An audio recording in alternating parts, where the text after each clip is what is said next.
Hey church, Pastor Shane here with another community group discussion starter video. This week we were in Genesis chapter 46 and 47 as we come to the end of the Joseph story in the book of Genesis, where we've been kind of following along how God's been working out amazing things for good, even when they didn't seem so good to start with. And when we got to this week, we saw a bunch of different episodes about Joseph's family moving to the area. Jacob, his father, has a vision of God telling him it's okay to go down to Egypt. We see Joseph tell Pharaoh, we're shepherds, we're going to live on our own kind of here in Goshen to keep them kind of protected from becoming like the cultures that they were going to be living in. Other things like that in this passage that lead us to this kind of realization that even for Joseph and Jacob and all of them, they're a very small part of God's very big plan. And that should change our perspective as well as life, understanding that we're part of something that's much bigger than us. And that's really encouraging and can really have an impact in the way we face our lives, but that also God invites us to participate in his great plan at the same time.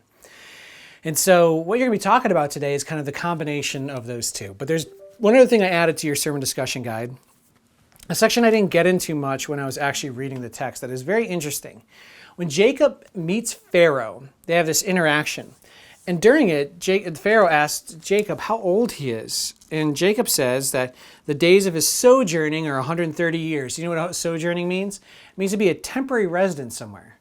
That's kind of interesting. He says it twice in that section about his life, that he was a sojourner, which is interesting because if sojourner means that you're a temporary resident of something, well, Jacob was living in the land God had given him. He was living in the land that would be their inheritance, God told them, forever. So why would he call himself a sojourner?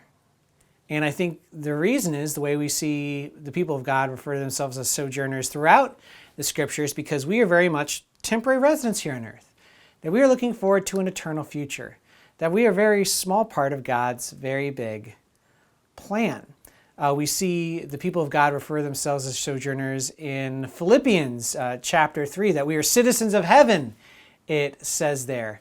We see in 1 Peter chapter 2, verse 11, that as sojourners and aliens, he calls them, as strangers in the land in which they are living, that ultimately they're destined for somewhere else.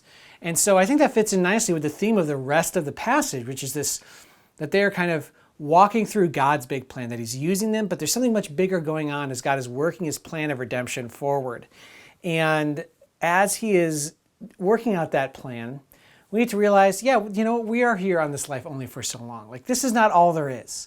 We don't want to build up life to think about it more than what it actually really is, which is a life that's important, but also part of something that's going to be part of eternity and should kind of make us think differently about our time here and how we should be using it on earth.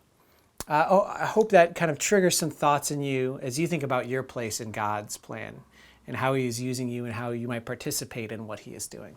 Have a great conversation.